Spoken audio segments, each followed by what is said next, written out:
Hoy en Radio Río Ceballos Online queremos compartir un informe para reflexionar juntos sobre lo que está ocurriendo en el área de discapacidad del municipio de Río Ceballos. Un área creada en 2017 y que después de tantos avances vuelve a despertar preocupación en parte de la comunidad. En más de una ocasión destacamos los cambios logrados durante la gestión de la licenciada Marilina Hidalgo y también valoramos que el intendente Ezequiel Lemos haya expresado públicamente en varias oportunidades que las diferencias políticas no deben frenar aquello que funciona. Sin embargo, algunos hechos recientes muestran una realidad que merece ser observada con atención. Un ejemplo concreto, la Murga Amor. La ordenanza que fortalecía a la Murga Amor fue aprobada por unanimidad cuando Lemos era concejal. Pero nunca fue promulgada y hoy la Murga continúa trabajando sin el respaldo institucional que ya debería tener. En estos meses, familias mantuvieron reuniones en el área de discapacidad, algunas de ellas sin la presencia de la directora. Y también aparecieron consultas de profesionales que trabajaban en el centro de atención de propiedad de la actual directora del área. A esto se suman otros talleres que dejaron de funcionar y profesionales desvinculados que expresan, en muchos casos, temor a hablar. No todas las familias reclaman y sus motivos son absolutamente respetables. Pero también es cierto que el cansancio, la incertidumbre pueden hacer que algunas no lleguen a ver que aquello que reciben sus hijos podría ser mejor. O peor aún, que ciertos espacios estén desmejorando. Queremos recordar además que este medio, el 12 de noviembre, solicitó formalmente una entrevista con el intendente para abordar estos temas. Hasta hoy no hubo respuestas.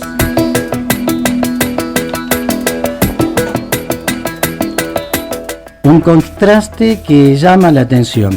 Hace pocas semanas, ante un conflicto con músicos de la ciudad de Córdoba, un tema completamente ajeno a discapacidad, el Ejecutivo reaccionó de inmediato y publicó un video institucional para aclarar lo que estaba circulando entre los vecinos de Río Ceballos. Esa misma rapidez, sin embargo, no aparece cuando se trata de responder a los reclamos del área de discapacidad. Un ejemplo es el pedido que 11 profesionales vienen sosteniendo desde hace meses. A continuación, escucharemos un fragmento de la nota que la radio colega FM Sierras Chicas le realizó al abogado que representa a estas trabajadoras, el doctor Gerardo Luis Nieva. Según explica, ni el Ejecutivo ni el Consejo Deliberante han dado respuestas a pesar que el Consejo adhirió a la Ley de Emergencia en Discapacidad. La idea nuestra es poder visibilizar que con respeto y prudencia que hemos encontrado, particularmente cuando he sido consultado como abogado, una serie de hechos que podrían constituir irregularidades, ¿no?, en el área de discapacidad. Queremos visibilizar esto y hemos formalizado este primer punto, que es un pedido al señor intendente de la Municipalidad de acá Río Ceballos y a los concejales, dirigido al Consejo Deliberante para que se investigue. Queremos ser prudentes con esto porque como abogado sí he podido ver que habría prueba que corrobore una serie de irregularidades en cuanto al manejo de la situación de discapacidad. Sí, en líneas generales podemos decir que las prestaciones para la discapacidad se realizan por las profesionales, ¿sí? Profesionales que aquí me acompañan, que han tomado su consulta, y en estas prestaciones hemos visto que desde algunos centros privados y particularmente desde espacios que están promovidos de la municipalidad podrían constituirse irregularidades para llevar o teledirigir a algunas familias o algunos beneficiarios para algún lado, ¿no? Entonces eso es lo que nos preocupa que haya transparencia, que en esta época donde se habla tanto de la discapacidad, de la ley de emergencia en discapacidad, en donde se quiere controlar todo lo que el Estado pone para que se apoye a las familias, también se hable de equidad y de transparencia con los usos de los fondos públicos y de los bienes públicos del municipio, ¿no? No le escapa a ningún vecino de Río Ceballos que la directora actual del área de discapacidad también ejerce su actividad privada en este centro que has mencionado, Gustavo, ¿no? Y casualmente la consulta viene porque estas profesionales que piden mi asesoramiento, ¿sí? Han tenido, digamos, una cuestión particular con ella dentro de su actividad privada. Pero nadie escapa que no puede sacarse el saco de funcionaria pública y empezar a actuar en la vida privada como tal, ¿no? Un poco ante esta consulta de lo que aparecía ser una cuestión de prestaciones profesionales particulares a las familias, empezamos a indagar. Cuando las chicas me consultan como abogado particular, empezamos a ver que esta intervención venía atravesada también por quien ejerce una función pública. Particularmente le hemos hecho una primera presentación de tipo personal porque esto era algo a quien dirigía este centro. Este centro, que voy a aclarar, no es un centro categorizado, es un lugar en donde se alquilan los espacios. Si bien puede estar dirigido y estructurado, este centro que mencionás, que por prudencia no quiero repetir, pero no es un centro categorizado, en la superintendencia no está avalado como tal, y acá las que prestan y brindan las prestaciones son las profesionales que allí van a brindar este apoyo a las familias de niños y niñas y adolescentes con certificado de discapacidad. ¿Cómo se atraviesa con lo público? Porque evidentemente nadie puede desconocer que esta persona también es funcionaria pública.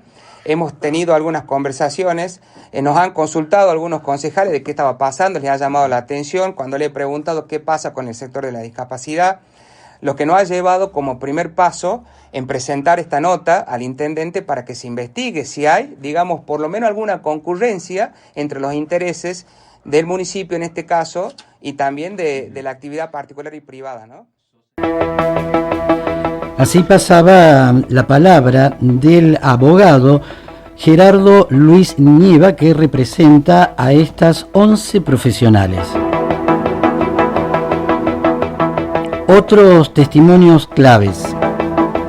También queremos compartir la palabra de Florencia Marcantonelli, ex profesora de la Murga Amor. Ella repasa la historia del proyecto, su interrupción y su mirada sobre lo que ocurre hoy. Bueno, La Murga Amor es un proyecto que se presenta de personas que somos murgueras y murgueros de hace muchos años, casi que toda nuestra vida, con la necesidad de presentar una murga que sea de sustento estatal y municipal. Es ahí donde damos con las coordinadoras del área de discapacidad en ese entonces y del área de cultura, en donde se empieza a pensar esto, una murga que corresponda a la comunidad de discapacidad, ¿no? Ahí es como que empieza a salir el proyecto, lo presentamos, nos presentamos en ese entonces los profes, que éramos dos, cuando arrancó la murga, el Vientito y yo, la negra, como me dicen los chicos y las chicas, y bueno, así arrancó la Murga Amor, con nada, con un montón de jóvenes con ganas de hacer murga. Entonces, bueno, empezamos a investigar y a crear esto de lo que es la murga. Y para fortalecerla se creó una ordenanza. Sí, exactamente. Esa ordenanza fue creada a partir también de que vieron de que el proyecto era realmente de política inclusiva y que estaba funcionando, porque la Murga Amor ha sido un espacio seguro para jóvenes y adultos y hasta infancias de todo el corredor de las Sierras Chicas, un espacio gratuito en donde aprendían y hacían murga, estaban acompañados y acompañadas, y bueno, nace el murgón hermoso que fue la Murga Amor Quelimón. Entre los artículos de esa ordenanza, entre ellos están que tiene que pertenecer a la Dirección de Cultura, y hay otros puntos que hace referencia a los profesionales que tienen que formar parte de la misma. Sí, nosotros, bueno, en el andar fuimos ahí como también dándole solidez a esta ordenanza, ¿no? Y por ahí yo lo que te puedo decir como equipo de trabajo que conformó desde el principio en el espacio de la Murga Amor, buscábamos al menos profesionales que tuviesen alguna profesión vinculada a la pedagogía, ¿sí? Al cómo hacer, cómo transmitir, cómo enseñar, también que tenga alguna experiencia en discapacidad, de poder trabajar con un área de discapacidad de manera cómoda, segura y distendido, ¿no? Y bueno, y así fuimos armando, y claro, ser murguera o murguero, digamos, tener bien en claro cuál es la disciplina a seguir y a construir con este grupo. ¿Por qué tenía que pertenecer a Cultura? Y en realidad a Cultura porque la murga en sí, digamos, era una representación municipal de un producto artístico, ¿sí? Entonces, desde ese lado y desde poder habitar los espacios culturales, los carnavales, por ejemplo, que nosotros hacemos en nuestra ciudad, desde ese lado, digamos, va lo que es cultura. Digamos, cultura, el área de cultura y el área de discapacidad son las espaldas de este proyecto, son la espalda y raíz, digamos. Bueno, no sé si estás informada que dejó de pertenecer a Cultura, pasó a Deporte, después al área de recreación.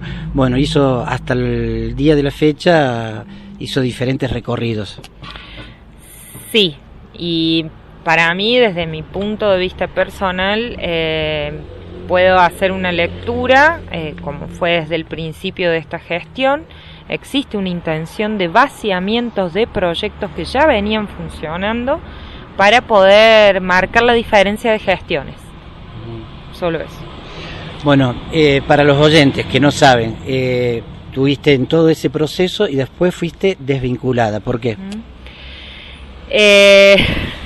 Fui desvinculada, lo que a mí en el momento me dicen es que no renovaron mi contrato, no renovaron el contrato de las profesoras mujeres, solo fue eso. Y a los contratos de los profes varones sí se los habían renovado. Eso fue lo que me dijeron a mí ahí en la reunión con Recursos Humanos, con la directora de Discapacidad presente y de Dirección de Cultura también estaba presente, que no podía hacer nada. Yo siempre pertenecí al área de Cultura desde este proyecto, pero bueno, me dejaron de renovar el contrato. ¿Qué sensación tenés cuando escuchás al intendente Ezequiel Lemos en más de una ocasión expresar de que esta gestión le quiere dar continuidad a todo lo bueno que otra gestión dejó? ¿No era buena la murga? Podremos preguntar a provincia si no era buena la Murga Amor de Río Ceballos, cuando en más de una oportunidad nos presentamos en festivales de nivel provincial, dejando mensajes claros desde el área de discapacidad y desde nuestros jóvenes, presentando una producción artística impecable y clara y por sobre todo brillante, porque los jóvenes pudieron apropiarse del espacio, pudieron crecer, pudieron expresarse, y lo que diría sería más bien que estaría bueno que se conecte realmente con las personas que construimos estos espacios desde el pie para escuchar nuestras versiones y no solo ser tachados porque nos meten a todos en una misma bolsa de la gestión anterior y nos vinculan a cuestiones partidarias que yo, al menos desde mi lado, no lo tengo. Yo soy una profesional y bueno, tengo mis antecedentes, digamos, de trabajo bastante impecables, responsables desde ese lado y bueno, que le falta más la escucha del pueblo real que construye estos proyectos. También para las personas que piensan que es un espacio de contención para personas con discapacidad e inclusive hasta los propios papás que creen que es eso, que es únicamente el lugar de contención de sus seres queridos. ¿Es así? En algún momento sí fue así, y no solo eso, ¿no? Porque nosotros pudimos construir un espacio seguro para nuestros jóvenes, en donde ellos y ellas siempre se autorregularon de una manera muy humana, ¿no? Pero eso todo el tiempo coordinado, guiado y planificado por los profesionales que estuvimos adelante y la coordinación. Entiendo que hoy en día ese espacio y esa contención no está, ¿sí? Porque, bueno, como yo sigo en contacto con los jóvenes e incluso con las familias, y todo el tiempo me manifiestan este malestar de que no saben cómo recurrir, cómo actuar ante problemas puntualmente que hoy los chicos pueden tener, que son de vinculación entre ellos, pero que tienen que ver con un malestar desde más arriba, que no hay una comunicación, no hay un trabajo en equipo, en conjunto, con objetivos, y bueno, y con todas estas charlas que se deben poner en la mesa para después, en el momento de actuar, ser lo más claro, sencillo y sensato que se pueda con nuestros jóvenes. Bueno, ¿qué sensación tenés justamente por lo que vos viviste desde la creación de la murga, lo que se está viviendo hoy, y cómo se podría mejorar todo esto? Mi sensación hoy en día es de mucha impotencia, porque bueno, no solo, digamos, a mí me desvincularon laboralmente de un espacio que lo construí desde el cero, sino también esto, que todos los días las familias y los jóvenes y las jóvenes necesitan de nuevo de su espacio seguro para poder expresarse, para todo lo que hacíamos, digamos, que era muy lindo. Por eso la Murga Amor se llama Murga Amor, porque éramos realmente un grupo donde las personas lo primero que queríamos hacer era vincularnos y tratarnos con el respeto y con el amor que somos dignos y dignas de recibirlo y de darlo. Por último, no sé si sabes, si es así, ¿qué pensás también de diversos talleres que se venían llevando a cabo? Vos como profesional seguramente debes tener contactos con otros, y que, bueno, se fueron cerrando porque por diferentes razones también esos profesionales fueron desvinculados. No estoy muy al tanto porque, bueno, como te digo, o sea, vino la nueva gestión y cerraron las puertas a todo lo que se venía trabajando anteriormente, y crearon o inventaron otros espacios a los cuales yo no tengo ninguna vinculación con otros profesionales, pero me parece que hay un debilitamiento muy grande en lo que es el área de discapacidad, sobre todo no saber cómo llevar, cómo gestionar la inclusión y las políticas de inclusión necesarias para que estemos seguras en donde estamos. Bueno, muy bien, ¿algo más que quieras agregar? Aguante la Murga Amor, los jóvenes que la construyen, que la sostienen, vivan y vivan su familia, sigan apoyándolas, porque ellos ya han construido un espacio en donde han sido siempre muy felices, muy escuchados, y explorando y creciendo su expresión. Entonces sigan por ese camino, saber que esto ya es un proyecto que es nuestro, porque nosotros lo hicimos desde el pie, y que no permitan que nos sigan vaciando y deconstruyendo algo que nos costó tantos años y tanta alma y corazón para sostenerlo. Muchas gracias. Por favor, gracias a vos. Un apunte antes de seguir. Florencia señala que varios de los conflictos de la murga tienen que ver con las formas de conducción actuales. Y queremos decir que en estos días la producción recibió audios de familias y jóvenes que muestran justamente esas situaciones.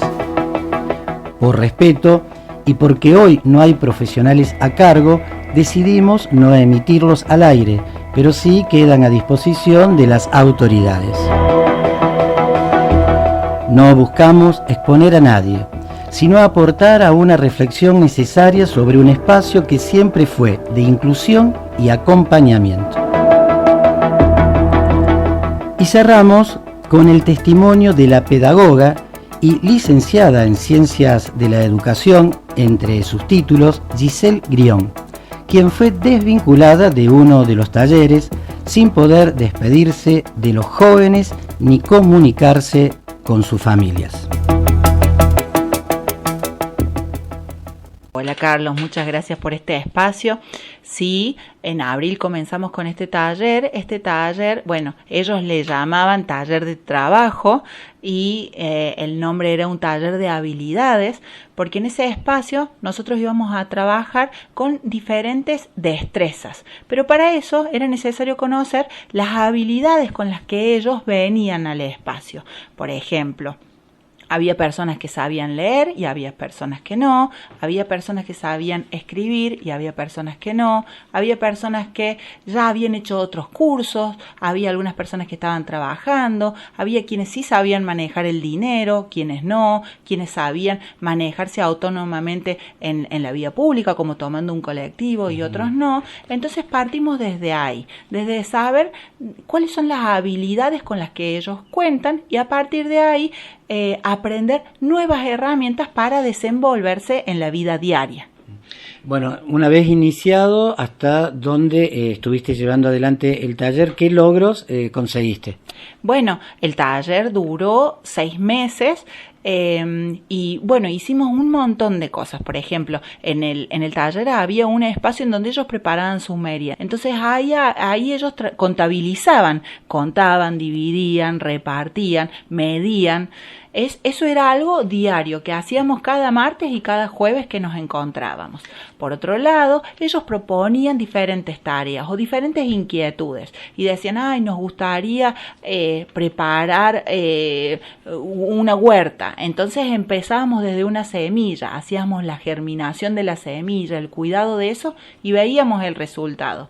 En un momento creamos dulces, mermeladas, hicimos todo el proceso en el salón. Ellos fueron los encargados de llevar los materiales, los ingredientes, de medir, de ver los costos y ver cuánto podía salir eso. En otra oportunidad también a ellos se les ocurrió ir de visita a un lugar. Entonces yo les decía, bueno, pensemos cómo podemos hacer para averiguar cuánto sale para ir a ese lugar, cuánto es el costo de la entrada. Tenemos que organizarlo, cómo pensarlo en la vida diaria. Entonces elaboraron trufas, vendimos esas trufas y con eso pagaron el ingreso al Museo de Abejas del pueblito. Bueno, también teníamos pendiente ir a conocer en San José de la Dormida, ahí está el CAID, que es un centro de discapacidad, un centro de día de discapacidad, en donde ellos trabajan con una panadería. Entonces la idea era poder trabajar articuladamente con ellos y que les mostraran cómo y con qué se podía llevar a cabo la producción de algún elemento que a ellos les sirviera para ganar un dinero. Bueno, un taller, de acuerdo a lo que vos nos estás diciendo, poco a poco iba mostrando un crecimiento en cada uno de los jóvenes que estaban participando en los mismos, pero llegó un determinado momento que desde el área de discapacidad quedaste desvinculada. ¿Por qué? Sí, bueno, nosotros fuimos en un proceso de crecimiento, de vinculación entre ellos y yo, en conocernos, en compartir los intereses, en ir construyendo como un horizonte conjunto. Este proyecto comienza desde la mano de recreación, no fue aceptado desde el primer momento de discapacidad.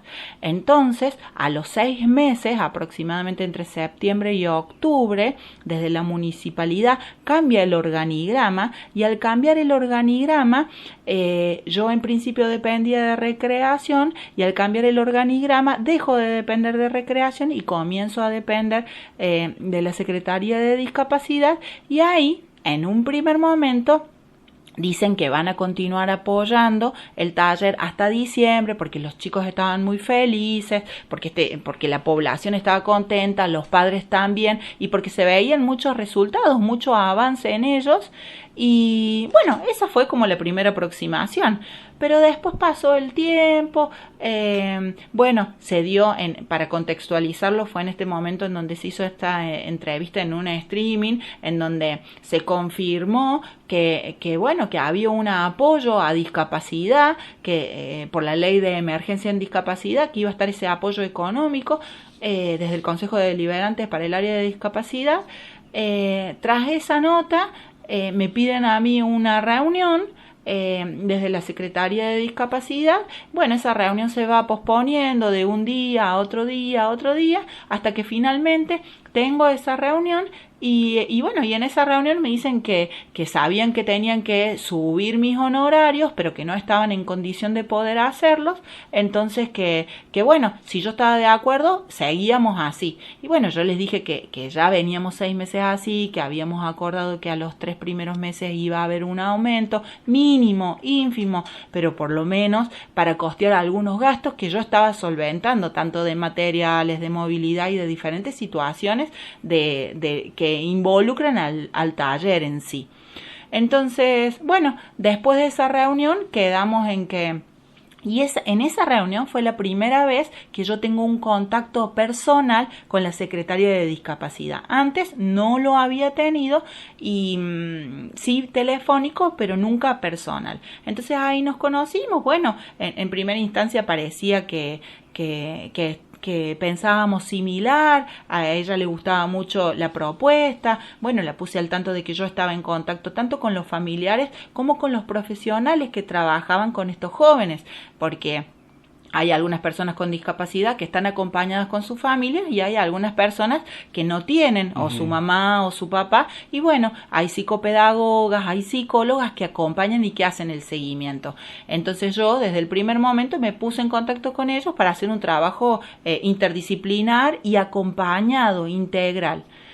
Bueno, después de esa reunión quedó en responderme, ella focalizó mucho en lo económico y yo focalizaba en la importancia del proceso que se venía consiguiendo, porque para mí es importante a la hora de pensar en discapacidad, en trabajar desde un proceso que debe ser continuado, no puede ser cortado, y si un profesional establece un vínculo positivo con el grupo, eso debe atesorarse, eso es lo que vale oro, tanto para ese grupo, para esa población, para esos jóvenes que asisten al espacio, como para el profesional y para los objetivos del taller, y por supuesto que para la municipalidad y para la secretaria de discapacidad y para todo lo que eso involucra. Para los oyentes creo que es importante que aclares con respecto a los honorarios, donde la directora de discapacidad hacía mucha referencia a eso. ¿Cuánto era lo que a vos te pagaban? Claro, ella me decía, o sea, estábamos hablando de un aumento de 25.000 pesos. Ella proponía 25.000 pesos y yo le proponía 50. Entonces no cerramos supuestamente por esa situación. Después, y en cuanto, si se hubiera aceptado, ¿en cuánto hubiera cerrado lo que vos hubieras estado cobrando? Claro, el aumento era como de menos de un 10%, o sea, eran 450.000 pesos. De ese monto es el que estamos hablando. Después de esta situación, ella me llama para decirme que bueno, como que ella decía que otra persona estaba a cargo de esa decisión y que esa otra persona no dio un visto positivo. Dice que desde la municipalidad no había dinero, no había recortes, se estaba recortando todos los profesionales y demás, entonces no se iba a poder continuar. También desde el espacio de contaduría, bueno, ella nombró así diferentes espacios como que ella dependía de eso y por esos motivos ella no podía continuar con el espacio. Entonces, mientras que en ese streaming se difundía justamente como algo positivo la actividad de diferentes talleres. Mientras se daba esa información, se estaban cerrando talleres. Claro, y en ese streaming también se dijo sobre este nuevo aporte, o sea, si se declara emergencia en discapacidad y desde el Consejo Deliberante se entiende esto, se hace un aporte diferenciado a lo que venía haciendo a ese área. Uh-huh. Bueno, cuestión que eso no se materializó. También es importante saber que desde el primer momento Discapacidad no apoyó este espacio. Entonces yo estaba dando las clases en la iglesia. en una salita que está detrás de la iglesia, o sea, un profe de educación física, un profe de recreación se encargó de buscar el espacio y ese era un espacio, que conseguimos gratuitamente, en donde también había una cocina y ellos podían preparar alimentos y demás, donde teníamos un baño y bueno, y donde ellos podían sentirse cómodos y yo desempeñar la tarea. Giselle, fuera de micrófono nos expresabas que vos quedaste muy afectada porque una vez que fuiste desvinculada de tu taller, fuiste bloqueada del grupo donde vos mantenías contacto con los jóvenes, con los padres, y no pudiste dar tu explicación, ni despedirte, ni hacer un cierre formal del taller. Claro, después de esa reunión personal, ella en otro momento se comunicó conmigo para decirme que definitivamente se iba a... Bueno, me hizo otras propuestas, así como por ejemplo que no estarían encuadrando en la oficialidad municipal, porque por ejemplo yo facturo y ella proponía que yo dejara de facturar y que me pagaban de otra forma, y yo le dije que eso me parecía que no correspondía. Entonces después de eso, bueno, ella me dijo que no, entonces no iba a poder garantizar que yo continuara con el taller porque no iba a poder garantizar 50.000 pesos de aumento. Entonces quedó ahí y al otro día me llama y me dice, bueno, despedite del grupo y salí del grupo de WhatsApp. Entonces al otro día, mando un audio y escribo porque utilizamos esta doble modalidad para quienes saben leer y quienes no. En un grupo en donde están tanto los padres como las personas que formaban parte del taller y algunos profesionales. Entonces me despido y les cuento toda esta situación, que es una cuestión que me excede, porque es una cuestión que depende del municipio y de las decisiones políticas y de la gestión, no de mí particularmente. Entonces, bueno, me despido, les cuento esto y les digo que me pongo al servicio y que estamos en contacto. Ni bien termino de escribir, me eliminan del grupo y ahí nomás empiezan a hacer un uso y un manejo de la información como explicando mi mensaje, virándolo hacia otro lado. Cuestión que los padres me hacen capturas de pantalla o me reenvían esos mensajes y me dice ¿qué pasa acá? ¿Esto es así? ¿No es así? Y yo le dije, yo estoy disponible para hacer una reunión y para contarles todo mi proceso, mi vivencia y mi realidad, pero tampoco entiendo por qué me eliminaron del grupo sin la posibilidad de este intercambio y demás. Entonces, bueno, eso se fue dando así, y después particularmente cada uno de los papás, de la mamá, se comunicaron conmigo y yo también me comuniqué con los otros profesionales para ponerles al tanto de la situación.